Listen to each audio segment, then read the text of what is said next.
Hello friends, in the series on the income tax cases, we will discuss a very important issue that if the assessee is a partnership firm and at the time of filing the return, the permissible limits for giving the remuneration to the partners have been calculated. For example, in this case is 2 lakh, and if due to the survey some stock is being found which is related to the business income of the assessee and business income is increased into the assessment proceedings, so whether the assessee will be liable to recompute the permissible limits at a higher figure under section 40B. The whole case is based on this concept. The name of the case is RAJHANS Paper Company versus Income Tax Officer. The matter has been reported in 108 ITR Tribunal at page number 176, and the matter has been decided by Mumbai ITAT D bench, and the date of the judgment is 4th April 2022. In the present case, the assessee is a partnership firm. The assessee has filed its income tax return by calculating the profit and by calculating the limits for the remuneration which is to be paid to the partners at a figure of 1.98 lakh under section 40 clause B. This was the maximum limit according to the profits of the partnership firm which can be given to the partners. A survey was conducted on the assessee. In that survey, some stock which was not recorded into the books of accounts of the assessee was found.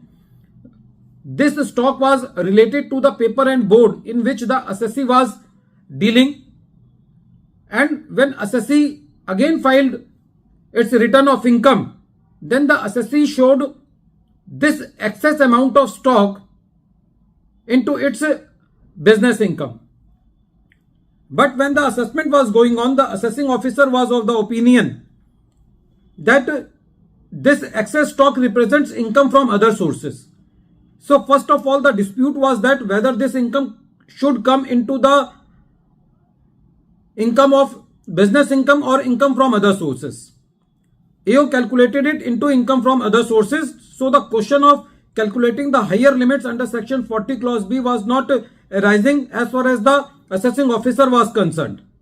CIT appeal also upheld the order of the assessing officer, and when this matter came to the ITAT held that in the present case, whatever the excess stock has been found in the premises of the assessee, that is paper and board in which the assessee was dealing, so this excess stock represents the business income of the assessee.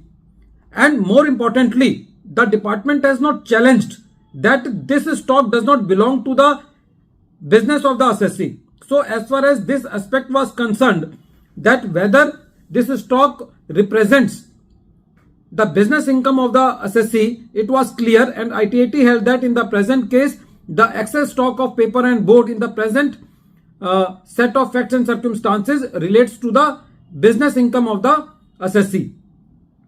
Now the issue came when the business income of the assessee was increased. The assessee calculated the permissible limits under section 40 clause B, according to which the remuneration to the partners is to be given. The assessee calculated increased permissible limits, that is 8.57 lakhs. Earlier it was 1.98 lakh when assessee filed the return. Now because the business income was increased, so assessee recomputed. So the moot question was that whether assessee can do that.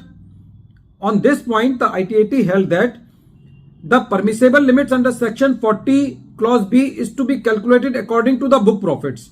And now the book profits have increased, so the assessee is fully liable and fully entitled to calculate the revised permissible limits under section 40 clause B.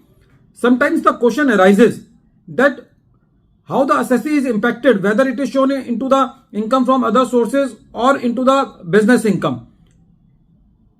If we see this whole case from the perspective that the assessee was being entitled for the higher limits for remuneration under section 40 clause B, so this issue was important. So both the issues were decided in favor of the assessee. First issue, the excess stock is to be calculated under the head business income, and once business income is increased, the assessee is entitled to give higher remuneration to the partners according to the new limits calculated under section 40 clause B.